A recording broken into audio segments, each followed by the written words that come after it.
Ouais, pitié, pitié, pitié, pensez à nous, pitié, pensez à nous. Salut, salut, très chers frères et sœurs. Salut à tous les amis de la Côte d'Ivoire. Ouais, bien, nous sommes là encore pour parler de notre très chère Côte d'Ivoire. La Côte d'Ivoire va de plus en plus mieux.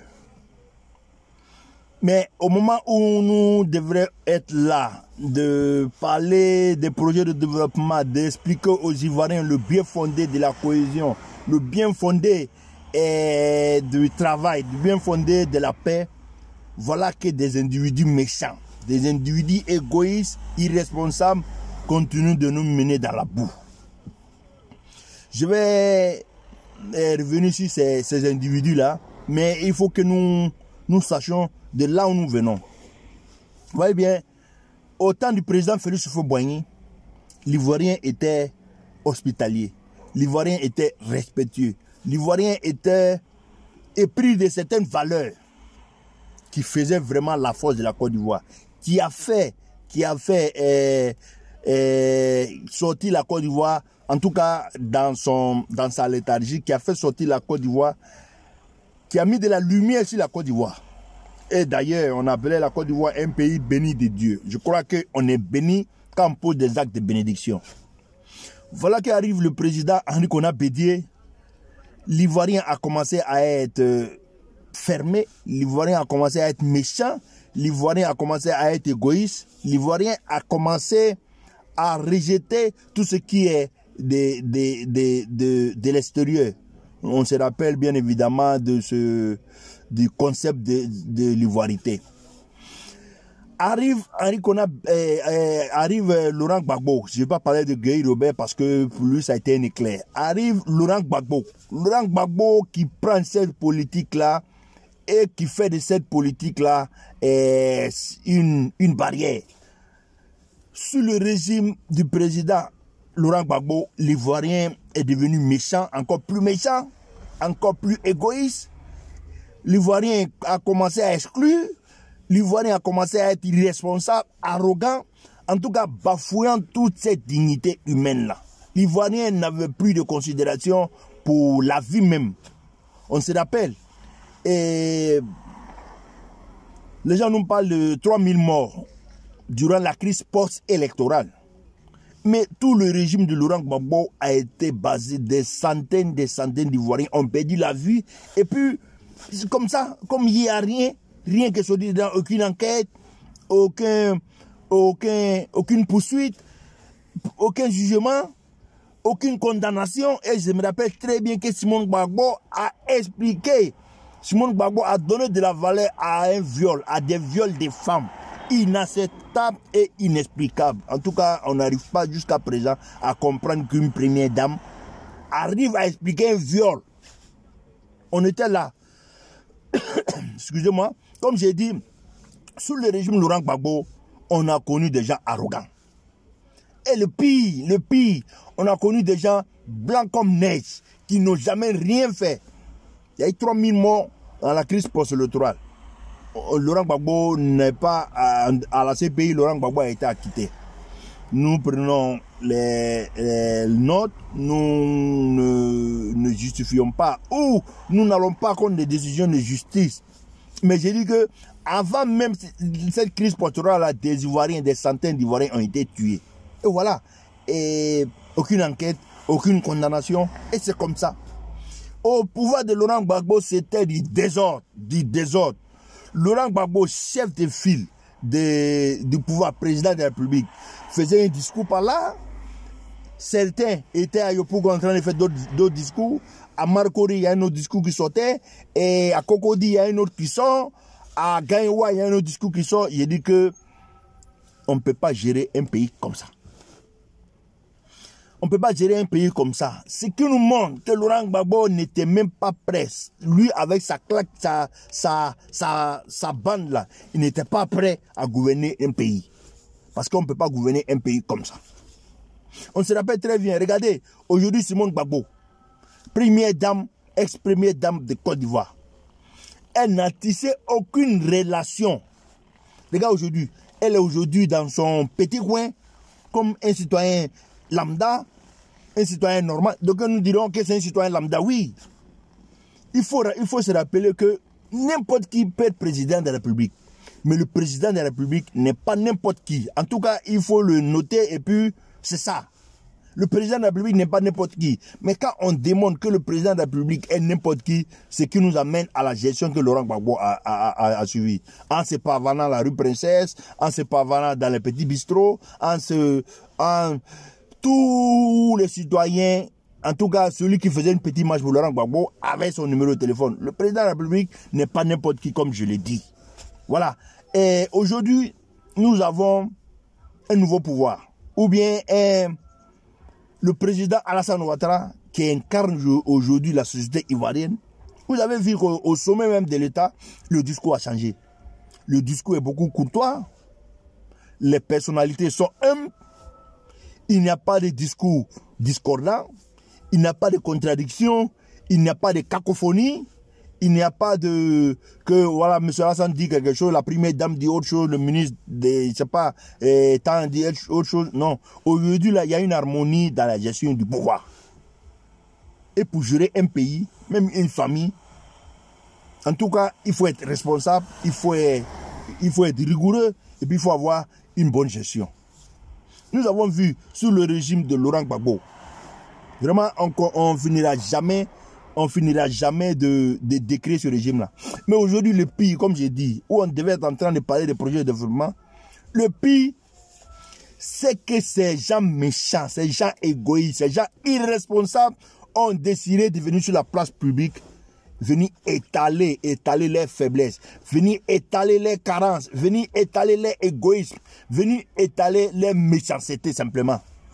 Aujourd'hui, sur la place publique, on attend des propos sur le président de la République, sur l'ex-président de la République, Laurent Gbagbo, sur l'ex-première dame, Simone Gbagbo, si sa bande-là, on attend des propos. Vraiment, moi, ça me fait très mal au cœur. C'est mal au cœur qu'à un certain moment, ces individus-là ont pu gérer la Côte d'Ivoire. Ces individus-là ont été à la tête de mon pays. Vraiment, ça me fait très mal au cœur quand j'écoute des débats. C'est vrai, on peut avoir des débats, on peut avoir des écarts de langage, mais à rentrer même jusqu'à dans la vie privée, jusqu'à dans les intimités, j'ai dit que le FPI de Laurent Gbagbo, le clan Laurent Gbagbo est en train de nous mener, en tout cas de nous salir la vie, en train de nous... Vraiment, il y a tellement de mots méchants qu'on pourrait dire, mais aujourd'hui, là, je me retiens de ne pas aller dans ce sens-là parce que ce serait faire comme eux. J'ai dit que c'est triste quand des secrets intimes sont aujourd'hui déballés sur la place publique. Aujourd'hui, là, les partisans de Laurent Gbagbo sont en train de s'étaler sur la place publique et des secrets sont en train d'être dits sur la place publique. Vraiment, j'ai dit que c'est triste pour la Côte d'Ivoire. C'est triste pour les Ivoiriens. C'est malheureux que ces gens-là, à un certain moment, soient arrivés au pouvoir. Ces gens-là n'avaient rien apporté à la Côte d'Ivoire. Et encore, pire, ils recherchent encore à conquérir le pouvoir. Mais vous allez convaincre qui? Quand on voit Odette Lorugno qui, dans un discours tout récemment passé, en tout cas en long et en large, qui dit qu'elle a été amenée, elle a été commissionné par Laurent Gbagbo pour aller pour se présenter comme député à Gaïwa, je ne vois pas qui va la voter. C'est vrai, on nous dit toujours qu'il y a des militants de 26 heures qui ne vont jamais comprendre, mais la majorité des Ivoiriens, aujourd'hui, là, j'appelle les Ivoiriens à comprendre que ces gens-là n'ont rien apporté à la Côte d'Ivoire et n'apporteront rien à la Côte d'Ivoire. Ils n'ont aucune vision. Ils sont méchants. Regardez les alliances. Quand on nous dit que la Côte d'Ivoire est partagée, ils nous partagent comme ça, on dirait des biens. On dirait des biens. Je dis, mais c'est triste, c'est triste, c'est triste, c'est triste. Aujourd'hui, Dieu merci, on a un pouvoir responsable. Des Ivoiriens plus en plus responsables. Des Ivoiriens qui comprennent que le plus important, c'est la Côte d'Ivoire. Vous voyez, quand aujourd'hui des partisans de Laurent Gbagbo, qui étaient à un certain moment comme un dieu, quand les partisans de Simone Gbagbo, qui elle était à un certain moment comme plus que Dieu, quand des messages sortent, ça veut dire qu'ils ont compris que ceux-là, Ils ont trompé tout le peuple. Ils ont trompé tout le peuple. Et tout le temps. Et on nous dit des révélations depuis que Laurent Gbagbo était en exil. Ça veut dire que ces messieurs-là et ces gens-là, c'est pas aujourd'hui qu'ils ont commencé à tromper le peuple. C'est pas aujourd'hui qu'ils ont commencé à se tromper. Laurent Gbagbo l'a dit. Un homme, quand il marche là, qu'il laisse des traces.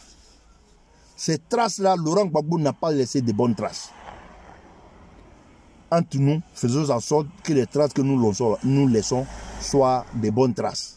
Que ces traces-là ne soient pas nos ennemis de demain. Et aujourd'hui, Laurent Gbagbo, les gens qu'ils ont posés, aujourd'hui, là, se lèvent contre lui parce que lui, il sait que quand on marche, on laisse des traces. Mais en ce moment, il était inconscient, ou bien il pensait arriver à sa fin par tous les moyens. Il a dit, 1000 morts à gauche, 1000 morts à droite, moi j'avance. Il a dit, quand on laisse ces gens de traces-là, c'est sûr que c'est pas de bonnes traces et dans l'avenir ces traces là vont se rattraper et aujourd'hui c'est ce qui rattrape Laurent Gbagbo. Simon Gbagbo aussi, ils ont tous leur part de responsabilité, ils ont tous leurs gâteaux. En tout cas, moi je ne veux pas rentrer dans ces débats là, je ne veux pas rentrer dans ces débats des partisans de Laurent Gbagbo qui sont en train d'étaler les secrets, les bêtises humaines sur la place publique et voilà, ils sont en train de se vendre tout simplement. Les traces qu'ils ont laissées là sont en train de les rattraper tout simplement. C'est pourquoi je prie mes frères et sœurs pour laisser de bonnes traces. Parce que ces traces-là, toujours ça te rattrape. Regardez le président Alassane Ouattara. Ce ne sont que de très bonnes traces qui sont derrière lui. Regardez l'atmosphère politique, regardez le paysage politique. Des gens sont là, voilà, entre eux-mêmes, ils se disent certaines choses. Et le lendemain, ça est sur la place publique. Dites-moi, Alassane Ouattara, il a collaboré avec tout cela. Aucun ne viendra dire d'autres choses de lui. Tout ce qu'on trouve à nous dire qu'il est étranger. Oui, laissez ça. Ça, c'est fini. Les Ivoiriens ont décidé. Le président de la République, c'est Alassane Ouattara. Les Ivoiriens ont décidé. D'ailleurs, c'était du mensonge parce qu'il a été démontré que M. Alassane Ouattara est Ivoirien pur sang. Donc, ce débat-là, pour moi, c'est clos. Mais quand le FPI, il veut reconquérir le pouvoir, sachant très bien qu'il a posé, qu'il a laissé des traces vraiment très noires dans l'histoire de notre Côte d'Ivoire, j'ai dit que les Ivoiriens doivent prendre conscience. Et les Ivoiriens ont déjà pris cette conscience-là, ont vu que ces gens-là n'ont rien apporté. Seulement le langage. Regardez tous les suiveurs de Laurent Gbagbo, tous les partisans de Laurent Gbagbo, tous les collaborateurs de Laurent Gbagbo, c'est des gens arrogants, c'est des gens violents, c'est des gens méchants. Aujourd'hui, ils viennent se faire passer pour des agneaux. Oh, je dis, on se connaît dans le pays là, on se connaît maintenant. Donc, chez les Ivoiriens, le produit n'est plus à vendre. C'est un produit vraiment périmé, c'est un produit de mauvaise qualité, surtout le FPI. Le FPI, Henri Konan Bédié, il a parlé de lui, voilà, je vais en tout cas ouvrir une parenthèse sur Henri Konan Bédié. Henri Konan Bédié doit être démis de ses fonctions au PDCI. Regardez, depuis 2015, le PDCI n'a jamais gagné d'élection. Le PDCI n'a plus gagné d'élection. Mais les cadres, le PDCI a rempli des cadres valables. Mais qu'est-ce qu'ils attendent pour chasser Henri Konan Bédié à 86 ans? Ce monsieur ne peut plus rien apporter. Ça veut dire que ces gens-là qui ont géré la Côte d'Ivoire, aujourd'hui nous voyons la gestion d'un pays. Aujourd'hui, nous voyons le sérieux qu'un président de la République ou un pouvoir doit avoir pour pouvoir gérer un pays. Vous voyez la différence? Et que la Côte d'Ivoire aujourd'hui est en train de faire des exploits. On voit d'exploit en exploit. On est vraiment, le pays va bien. Vraiment, il faut lutter pour que cette stabilité-là, cette tranquillité-là règne. Il faut dire à ce vaurien-là de PDCI, de FPI, qu'on a déjà un pouvoir responsable, on a déjà un pouvoir qui peut nous donner le bien-être. Regardez toutes ces infrastructures, regardez tous ces hôpitaux, toutes ces écoles, regardez toutes ces sociétés créées, regardez tous ces projets en cours en Côte d'Ivoire. Vraiment, bravo au président de la République. Quand on sait de là où nous venons, quand on sait là où Henri Konan Bédié, Laurent Gbagbo avait laissé la Côte d'Ivoire dans un gros trou et vraiment nous sommes vraiment sortis de... Nous sommes sortis de l'auberge. Nous sommes aujourd'hui parmi les pays les plus émergents au monde. Ouais.